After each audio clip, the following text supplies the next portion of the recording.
Good afternoon, everybody. Merry Christmas. Like everyone's coming in and getting settled. It's the week of Christmas. There we go. One person turned their camera on. I got Christian at least. Leo's in the house. We're going to miss you, Leo, at World Series. Coach Ed's here. We'll give it a few more minutes. We are in the middle of a massive snowstorm. I'm at the cabin in Michigan, actually, and we have 50-mile-per-hour winds happening right now. So far, the internet's held in, so we're hoping it continues that way, for at least for the next hour. And you know I'm not going to be at the World Series also, correct? You said you're not going to be there, right, Ed? I'm not going to be Yeah, there. I had you on the no list. There's a few of you who can't make it, unfortunately, but I'm going to think about how to work with you guys on your one-page strategic plan, or at least get a copy of that. So we want to use that as accountability as we go into 2026 with all of you. So when I do some check-in calls, we can kind of see progress and still make sure you're aligned with what you're trying to accomplish there. So, all right, today, guys, is office hours. It's simply Q&A. If you have any questions, I'm happy to answer them. Anything about homework, anything about anything in your business, we can talk about. Tony will not be joining us today. He is in Thailand currently with his son for his 18th birthday graduation trip. So they're having the time of their life over there, headed to the Philippines for diving tomorrow. So they're doing kind of an epic trip over there. Couple things I did want to talk about before we open it up for Q&A. A couple of you are bringing people with you to the World Series session that we're all doing. And I just want to make sure that those key employees or family members that you're bringing, that you are comfortable sharing in front of them and that you are comfortable with them hearing owner talk, because we're not going to filter based upon who's in the room. And we want to make sure that you're all on board with that if you're bringing key people with you to that session. Trainual will be done this week. Thank the Lord. It's been a long, long, long road. Thought we were done. We weren't done, went back at it. So Trainual should be launched to all of you, hopefully early January by the week of World Series on that.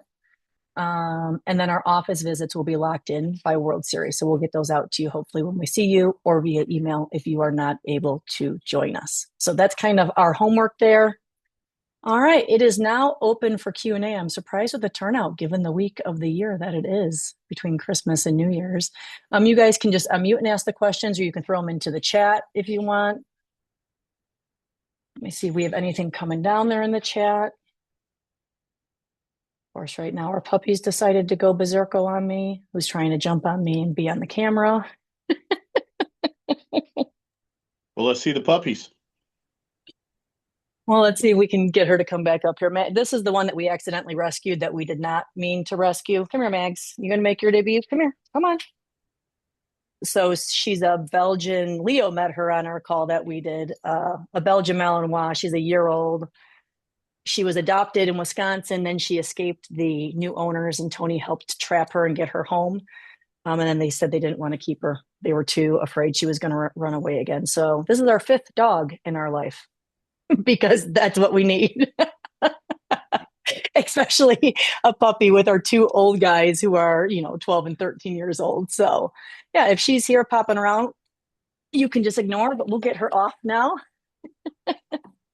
So you All mentioned right, that you guys. said you were going to mention you said that you were going to send out the schedules for signing up for office visits. That was my only Yes. question for the day, simply because I wanted to go ahead and get that on the calendar for the year.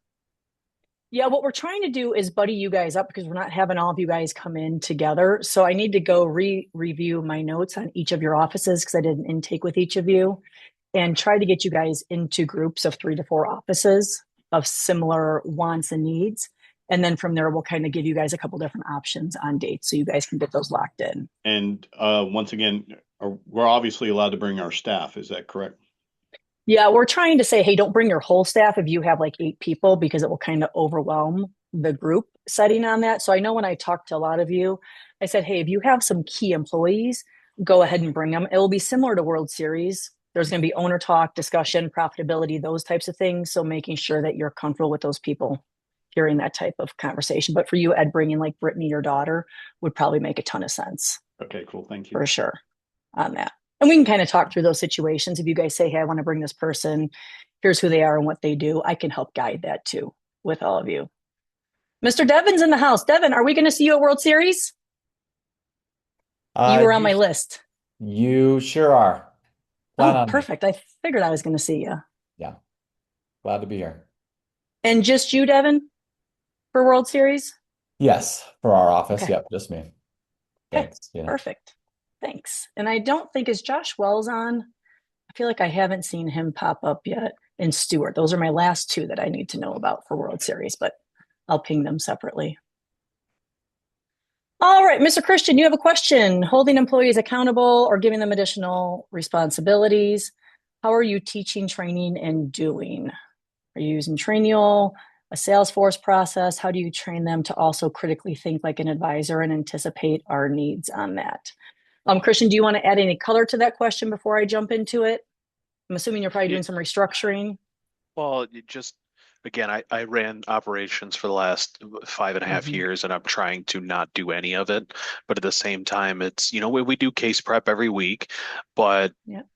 uh, some of it, I'm like, okay, we've been doing this for a year and a half, 2 years. I'm like, why do I have to keep either re-saying it or, um, how do I flip the switch from, okay, I'm being told what to do to anticipating a need? How do I start to do that? Yeah, I think you've heard Tony and I talk about it quite a bit. First is being the asshole, right? So you need to stop telling, which is really, really hard because it's so much quicker and easier for us just to tell somebody what to do instead of asking them what you think they should do, right? What do you think is the right answer to that question? Or what do you think we should do? The case prep gets a little bit hard because the data entry is one part, but then critically building the case, I think, is the second part to that. And that does take time. But if they've been doing that for a year and coming up with the recommendations for you to greenlight, I would just make it very clear to them, hey, starting January 1st, you're going to present all the recommendations to me during case prep time, and then we're going to modify it accordingly. Right. So it's just really flipping the switch, especially if they've been adequately trained. The other thing Mhm. is, I had an office who said he would not answer any questions from his team. If it wasn't in Trainual, he'd put it in Trainual and they could find the answer within 10 minutes. And so it forced the adoption of them using Trainual, searching there first, and stopped the instant gratification because I think that's part of it too, Christian, is people are like, well, I can just go ask Christian, he'll answer it for me. Or Yeah. if you have a really long-term employee, they become kind of the oracle in the office. So then all roads lead to them. But the problem with that is that person then becomes the constraint for all answers and all communication on that. So I think really referring back to Trainual, if the process isn't in there, making sure you get it in there for them or that you train them and then they put it into Trainual and then you can assess it. And then I think the last part is, this country really teaches people to be order takers. So a lot of them think that's the way it should go. I'm going to do what I'm told. And to Mhm. really say, hey, we want you guys to own these responsibilities and we want you guys to be 3 steps ahead of us. So we want you coming to us and saying, here's what we're doing. Do you like this? Yes or no? And then really creating the culture where you're not going to sabotage the person if they're telling you the answer that you don't want to hear, because it gives you the coaching opportunity to kind of get them realigned. It's hard. It takes time, but the quickest way to do it is for you to stay the line on asking the questions and referring back to Trainual on it. Okay. Thank And you. then really, Joel Johnson said it best. He's like, effective today, I am no longer doing these 6 things. So however you all need to get it done is how it needs to get done. But today I am no longer doing these things. And I think with you, Christian, because you've been there such a long time doing so much, you're probably going to have to draw that line in the sand with them and just say, hey, if you need something, if you feel like you're missing something, then schedule time with me so we can sit down and fill the gaps in for you. Thank I had you. a question, Christian. What kind of stuff are they asking you about? I mean, just like when there's tasks on the calendar, right? If we're moving a 401k, like maybe I'm just telling instead of going through the actual cases of doing that, but um, now coming up with, an estimated tax plan just for presentation for a second good fit meeting or um how to ask for, okay, if I'm doing a tax planning meeting, what are the things that you think we might need, right? A tax return or distributions, or how do we start to put some of those things together? So, the things that I've had to learn over Right. 12 years, that come automatically to me. How do I, because I had worked at Advisors Excel and got great training, and now I've, sat back for 3 years, and now I'm actually producing. Like, I have the reps to be able to know what I'm asking for or what I need in anticipation of that meeting, where some operations people who haven't been here Yep. as long, either 2 to 3 years, how do I start to kickstart that process of, okay, if Christian has this meeting coming up this week, here's what he might need. And if I need it, great. But if I don't, then, it's still been prepared if I have to pivot, right? If you go in with a tank, you use a tank. But if all you need is a stick, then you use a stick. I guess that's part of what I was wondering. I mean, if you're doing a 401k rollover, knowing that generally the best thing is to do a call together with the client to their 401k provider and tell them how to, because they don't know the questions to ask. So that's teachable. At what point is it more tradecraft, like a layering of a technique that we're doing a whole list of plan thing, for example, Yeah. and how to layer this in this tax approach or whatever. That's some of the stuff I struggle with is how to teach that. I can teach them the first question. It's hard to teach sometimes the second, third, fourth questions to ask.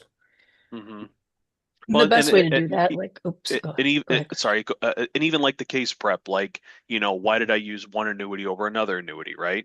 Typically, Mhm. we're to split between Allianz or another growth company. The only reason I'm using Allianz is because they have, a 10% guaranteed of the first year premium if someone specifically needs that guaranteed income. If they have more than enough assets, well, I'll use something with a higher cap because I don't specifically need that 10%. But how do you use that, right? Is it a feel? Is it a numbers game, right? Sometimes it's a Mhm. little bit of both just based on experience. So Yeah. I think that Yeah. with that, Christian, is having them to you, Wally, too, when you're doing your case prep, verbalizing it and sitting down with that team. If you want them to be able to do the whole case plan, they have to understand that dialogue in your head because you guys just naturally know all that and what you're looking for. They never hear that, right? And if they do hear it, Mhm. it's you driving by saying, we'll just use Allianz instead of the whole explanation. So making sure you're giving the why and consistently every week sitting down and doing the recommendations with them so they can understand it. And the other thing, Christian, when I'm doing sales process coaching, I'll often say, from a workflow perspective, after a first appointment, as an example, what are the things we always need to get ready for a second appointment? And then what are the things that I occasionally need for a second appointment? And standardizing that either in your dictation or in a checklist so that they know if they see a second appointment, here's the things that I always prepare.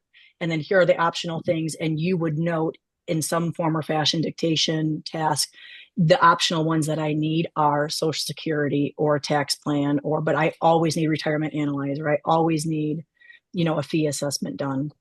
And that will help them. Just remember, a lot of your support staff is blue green, so they want the process and they love a checklist.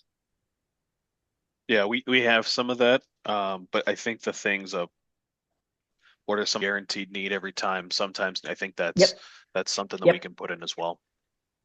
And then I mean, all of it, you get into Trainual, but you can say retirement analyzer. Here's how we use retirement analyzer because most of these softwares have 87 different ways you can analyze the, accounts. So if you say, hmm here's how we use retirement analyzer for the always, that helps them to not get lost in the weeds. And if you have Thank like a you. long-term employee who's doing a lot of this, they need to be doing the same thing because otherwise they become the reason you can't scale. I'll be just like you, Christian. And then probably revisiting those workflows. Anything else Yeah. on that, Christian, or anything else to No, add no, I'm on good. that? Thank you. Any other questions? How are we coming on our homework? So Tony's going I to be have a rip roaring ready question. to go. And head, Miss Gail. Hey, I was wondering if your business development team has a Mhm. script that they use when they call out for those people that haven't done the 1 to 10 scale. And if so, if we could have that, or maybe a recording of one of their call outs. I bet you I can get you a recording. I don't know. They just onboarded a new guy though, Cody at Drake and Associates. So I wonder what they have for training material for him. And you're just looking how they have that dialogue of doing the assessment of 1 to 10 Yes. no sevens before they come in. Mhm. Yeah, before doing the 1 to 10s, that they said that one of the Zooms that we had, um, Tony said that the business development team is now calling those people Mhm. that haven't done the 1 to 10 scale in the past, where it was implemented later, and doing that over the phone and then being able to schedule them for an appointment because of it. Yeah, and I know it seems to have a very big impact on stick ratio of them doing that piece to it. So I'm sure I can grab Mhm. that or grab a recording of it and get it out to you guys. Okay. The And then 1 to when I was 10 looking at versus- our numbers for 2025, we noticed our stick rate slid quite a bit. So what kind of things do you recommend for keeping the stick rate high? This is the first appointment, I'm assuming, correct? Yeah. The number one thing is getting them in quickly, right? As soon as they go past those 10 days, your fall off rate, I don't care what type of drips, what type of touches you're doing, your fall off rate is going to be really, really high on that. I think the personalized videos or the personalized phone call from the advisor prior to the first has been really big for Drake and Associates, of just calling and saying, hey, we're really excited. So Tony's process is the advisors every Friday are to call all of their first appointments for the following week. If they don't get the person on the phone, they do not leave a voicemail, but then they hop on to BombBomb or whatever platform they're using and they shoot a personalized video that goes out to the individual or the family, talking about being excited of getting together and looking for any additional information that you should be prepared for. That has a lot to do with it. But the number one thing is timed first on that. And if you're doing all of that, Gail, and you're still having a fall off, and let's say they're seminar people, then I would say your seminar close probably is not strong. Okay. Because the seminar close does have an impact on stick rate if we're following best practices and everything else. Okay, perfect. Thank you so much. You're welcome. I mean, some offices too will have someone call from the team if it's not the advisor, but I think the advisor is the most effective just to check in, chat with them, and that kind of helps build the excitement as well. But I know Lauren Merkel's office, when they did a 10-minute phone call prior to the first appointment, their stick rate was over 90% to those first appointments, and their close rates were significantly higher. I think it's just the personal touch these days that makes the difference. And I know it seems like a lot of work. It's not that much work. If you set time 2 hours on Fridays for your advisors here, you're going to blitz these videos out. It's not a huge lift. And then you can see too who's actually listened to the video. And that will give you some indication too of who's coming and who's not. Mr. Jordy, you have your hand up. Where are you? I don't see you, but you can unmute yourself and let it rip.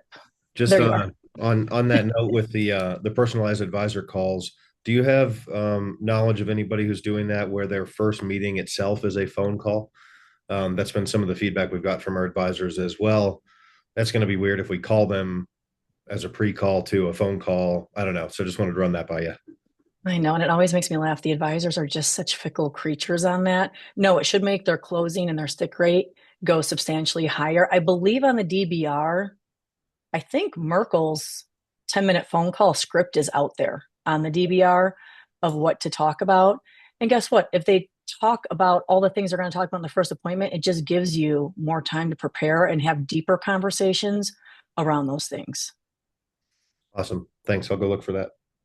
Yeah. And if you can't find it, just ping me, Jordan. I'm sure I can dig it up somewhere. I can hit Allie and grab it for you guys. Perfect. Thanks. And honestly, it allows them to get to know the person a lot better too and kind of understand personalities and all that before they even come in the door. I mean, it's the reason I know most of you in this group, but it's one of the reasons I did the one-on-one calls with all of you as we started this group was just to get to know you all better. So I had a deeper connection with you, even though it's a group coaching program, because I feel like it makes it more effective and there's more connection to it. So it's just the advisors, honestly, Jory, I think being lazy. Okay, thanks. All right, Mr. Ed, you threw something in the chat I didn't see. All right, you have your service department having a service team call out to all clients to say hi and such. Should we have the client look to go to the service department going forward, or do they still go to the relationship advisor and then go to the service advisor? I think anytime you can get your team to, or you get your clients to call your team, it's a win across the board. And I think that because your service people are normally much more available than any advisor, whether it's a closing advisor or a relationship advisor, but you have to make sure those outbound calls are really effective. Yeah, it's more or less when a client calls in, we've always had them go to what is now called the relationship advisor. Yeah. And then they would handle it and the service team would be behind the scenes, where now I'm trying to take all that off of the advisor themselves and say, okay, just call the service department, call the service department. I just want to make sure I am doing it correctly in that process, where I'm not eliminating or getting rid of the relationship that the relationship advisor has created. What I have found is if you can get them directly to the customer service team, they typically do a better job and things don't fall through the cracks like they do with advisors. Yeah, yeah, of course it is. So, The reason why I have nobody. That's why no one talks to me. It's like they. right. So I think that's always Oh, a don't big get win. that. And I think it helps with referability, right? I always see your customer service department has a direct impact on the referrals that your firm receives because people talk about service, whether it's good or it's bad. And I honestly would direct anything that's related to client accounts directly to that department to say, hey, I can have Leo give you a call back, but this way I can get all the information gathered. Normally, if your customer service team is great, I don't even need to talk to the advisors. You took care of all of it for me. Yeah, yeah. We kind of One have. thing, I'm sorry. uh-huh. Go ahead. Go ahead. I'll circle back on it. I was going to say we have no one on the service team is licensed, Yep. so anything related to let me rephrase that. No one on the service team is securities licensed.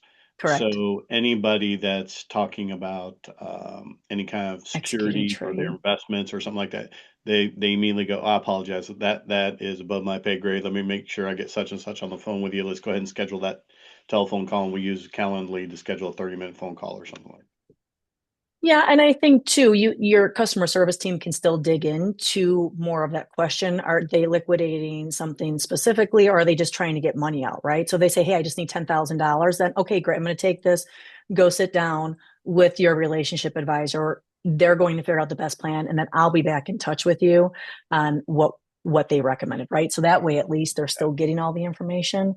Yeah. But in my opinion, and it is time intensive, the best way to transition your clients from your advisory team to your customer service team is to have like the new business and service team do those weekly calls as money is moving or service requests are pending, right? We Because then they have, get to know the people.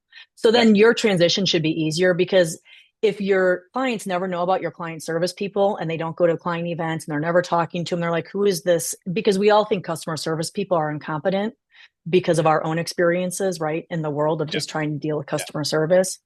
So I think the more you can build them up, the more you can talk about them.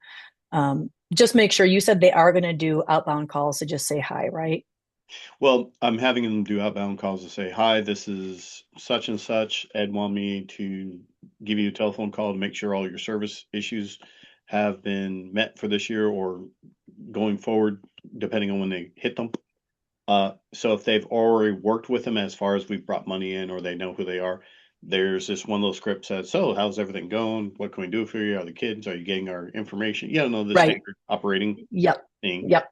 But if they don't know them or if they've never engaged with them, I want them to say, hey, by the way, I work in the service division.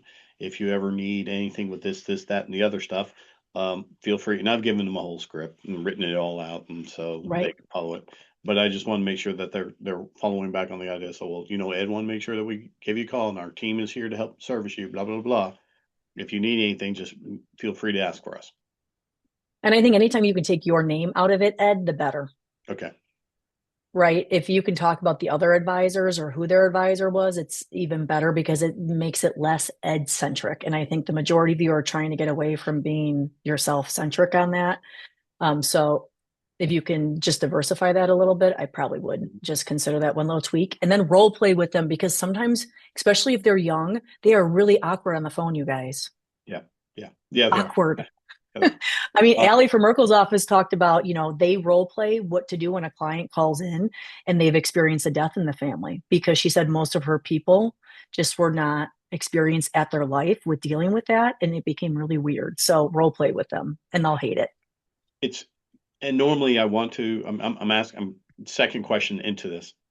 You mentioned because I've hired so many people. I've brought on, I bought the tax division. I bought this, that, and I've got Medicare people. I got 5 Medicare agents. Oh, people are even asking me, am I still around? And some of the clients are like, well, is Ed still, because we've almost lost some clients because I've gotten so big. And they go, well, Ed's gone. Ed's gone. So I didn't know if I wanted to keep that idea or flavor that I was still here for a little bit. And we've had conversation off script. You know what I'm talking about. So it's a good thing, but the same thing is I don't want to lose any kind of business. Let people think that I have gone. Are you doing client events, Ed? Yes, we do Are you clients. going to them? I host them actually. Okay, good. I'm the speaker usually. And you're doing like a weekly or monthly newsletter out to your clients with a column that you write in it? No, I have another team member doing all that for me. What, you're putting your name on it? No. Like from the desk of Ed, like Tony has from the desk of Tony or something like that in his client email that goes out. So he's still writing a blurb. He'll still do like the State of the Unions. He's at every client event. And the script is Tony is now running the company and he's still very much involved. He's just not sitting down with new clients because his real skill set is really helping grow the business so we can help serve more families in the area Okay, got it. on that. So and get comfortable with it. You know your clients, Yeah, that makes sense. the best. Okay, cool. Thank you. But Tony will get popped when he's in the office. Hey, can you stop in and say hi to this client? Or hey, this person's heard you on the radio. He is very available for that type of stuff when he can squeeze it in. And he'll always walk through the lobby to go to the washroom just to say hi to people. Always. So he does make himself visibly available when he's there Cool. on that. All right. Yep. Thank you. And Ed, if you're doing, sorry, one more thing, any media like radio, TV, anything like that, make sure your advisors are featured in that as well. Yeah. So Okay. I do a radio show. We're on twice a weekend, and I bring in each one of the divisions once a Good. month to be a focus on 15 minutes of the hour Good. segment. So yeah. Good. That's good there too. Mr. Devon, you want me to walk you through the Friday sales team meeting agenda? I don't have that, nor have I experienced the sales meeting at Drake and Associates. I can grab it for you. But I Okay. also have a template I can send you to on Sales Manager that I created. Yeah, if you Or just want to send, journey. I mean, after the meeting, if you want to send that to me, on my to-do list for this week for the beginning of the year is kind of revamping how we do those Friday sales meetings. What I've heard Yep. so far that I like is what Tony does with case prep as a Mhm. team. Mhm. And you had just mentioned obviously calling through first appointments from the next week. And I was just really curious on how he approaches different training areas. Um, Yep. and if they kind of do that naturally through case prep, or if they have a specific technology or reports that they usually train everyone on. So, I wonder too if it would make sense to bring Tony, sales director Matt, on one of these calls, and have him just kind of walk through what his role is and how he does the Friday meetings. Shake your head if you guys think that would be useful on yeah, that. Okay. So I'll throw that on here too, and I'll grab Matt for one of our upcoming calls. yeah. But Because the even just like, Friday I know has morphed quite a bit, just mhm, even in the last 6 months of how they're kind of running those. yeah. Um, Even like a template of the agendas is helpful. We Mhm. have myself and 2 other advisors. I'm just trying to decide on the upcoming year how much of that Friday to carve off, if it's just a 3 hours or 4 hours, and kind of how to make it effective. So I appreciate that. Yeah, and I know they start with all the advisors, I think, and then they cut the relationship advisors off, and then it goes more into the sales advisor team. And then once a month, they have a really intensive training that happens, but I'll grab it for you, Okay, thank you. and get the agenda over to you. And then I'll grab Matt for a call too, and we'll have him join us and talk through how he's running those and all things sales team and relationship advisor focused. Right, thank you. Mr. Wally, you had a question. How many first does each closing advisor have the next week? Is that what the question was? I will find out. There's a specific metric on Just that. curious, you They're said they spend a couple understaffed. hours making those calls on Friday. I was just wondering how many they make. Oh, how many first do they have in the next week? I'll find that out and get that over to you. Just curious. I mean, someone like Brad probably has a substantial amount, right? Because he's the number one producer there, but he's the guy who actually started it and noticed it was making a big difference. So we said if Brad can do it, then y'all can do it. Is that like 5 or 10 or 15? My guess with Brad, if I had to guess, I mean, because he is obviously still closing, my guess he's somewhere between 8 and 10 would be my guess on first. Okay, thanks. How many firsts does Brad have in a given week? So I'll just give you a ballpark on that.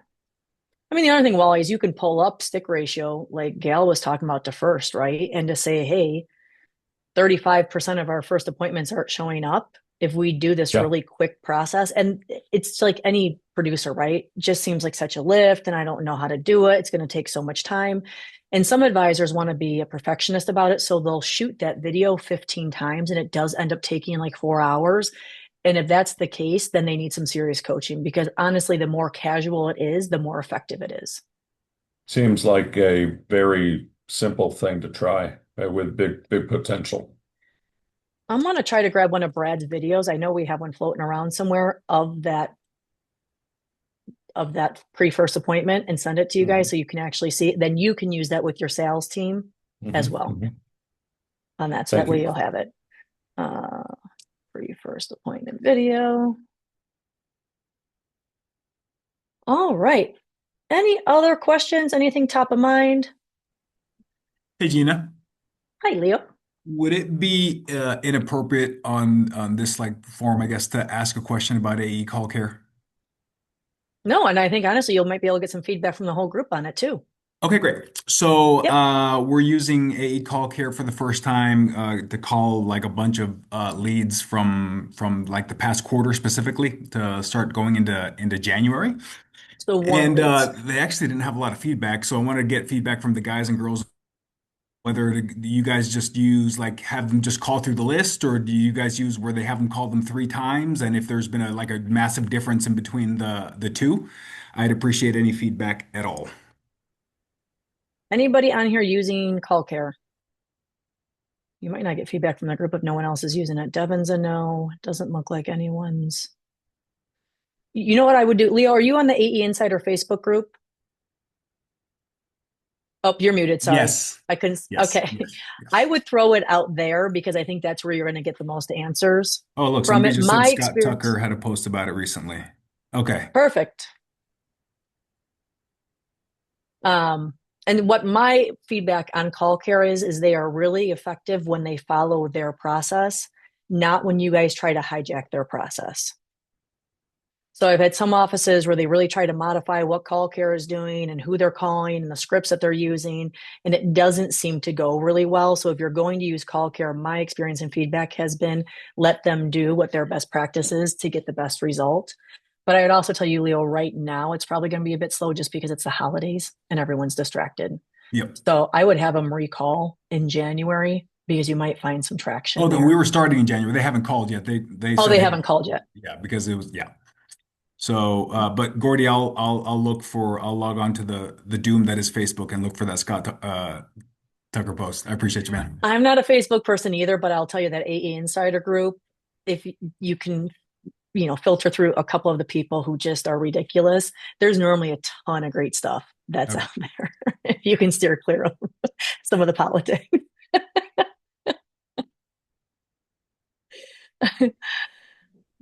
Gina, can Miss you Gail? go Yep. over what we are doing for the accountability chart? So the accountability chart, what we're looking for there, I have all the email up here so I can pull it up. What we're looking for are like the top 3 to 5 things that position is responsible for. So remember that we're not trying to say, here's the person and here's what we want them to do, but here is the role that our business needs. And here are the 3 to 5 things that person is that position is responsible for at the highest level. Great. Thank you. Then from there, we put the people into it, but it helps keep you clear of the emotional attachment to people and make some decisions if you need to as well. I mean, like Robin at Tony's office is so ridiculously overwhelmed. He's getting better. But that accountability chart, like the beginning of last year, I mean, he had, I don't know, probably 25 core things he was responsible for, which meant to us, like we really had to staff around him and help him, which we've done. And so we're getting things off him, but he can't be responsible for that much. Okay. All right. I'm working on all of our stuff today. That's what I'm doing. I know Tony's going to come in hot, I think, too, to that session. We were doing the PowerPoint before he left, and he's like, and then this, and then this, and then that, and then we're going to do this. So he's fired up about the session Awesome. with all of Love us, it. too. Yeah. Love it. Love it. Yeah. Well, I did fire the one girl, and interestingly enough, the rest of my staff came and thanked me. Yep. And that's what you almost always see is when you keep them around because you think you're being kind to them, you're being unkind and disservicing everybody. I always describe it like tug of war, right? You have all the good people pulling in one direction. We think the bad person is just kind of holding the rope, but in reality, the bad person is pulling against everybody else, right? So it really becomes inefficient and really toxic. You know, the best way to lose a great employee is to keep a bad employee around. On that. And hindsight's always 2020. I had one who wrote up the same person every 30 days for 12 months before he was finally able to transition that person out. And when he was done doing it, he said, I should have done it 12 months ago. And I said, hey, y'all got to go at your own pace. You just document, but the sooner you can do it, the better it is for you and everybody else involved. So nice work on that. I know it's never pleasant, but it does normally transform the business. I know it sucks, but the more you do it, the more you get comfortable doing it, and the more you can let them get on to a place where they can thrive as well. Mr. Stephen, I'm assuming that's Stephen Wise. Resend everything that needs to be prepped before the 8th and how it's to be delivered to you. Yes, I have it pulled up, so I'll just resend that. Does anyone else want that recap email of all the different pieces, or just Stephen? Want me to resend it to the group? Okay, I'll resend it. So if you guys already have it, you can just disregard it, but we'll get it out in front of all of you again on that. Remember, the goal at World Series is to leave with your one-page strategic plan. And then we're going to have some accountability pieces around it for 2026, which we're excited about. All right. Any other questions?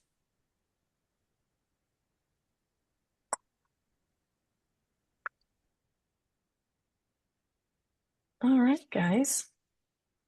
Well, I'm not going to keep us any longer if there's nothing else shaking.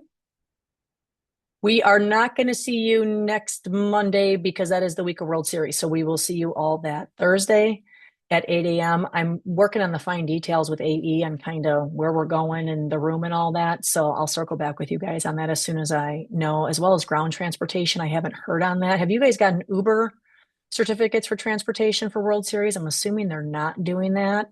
So I need to figure out transportation for you guys too, if you're on your own or if AE is going to coordinate it for us. So I'll be back to you on that as soon as I get an answer from them. All right, guys. Well, hey, Happy New Year. Here's the rockin' 2026, guys. Super excited. All right. See ya. Bye. Thanks.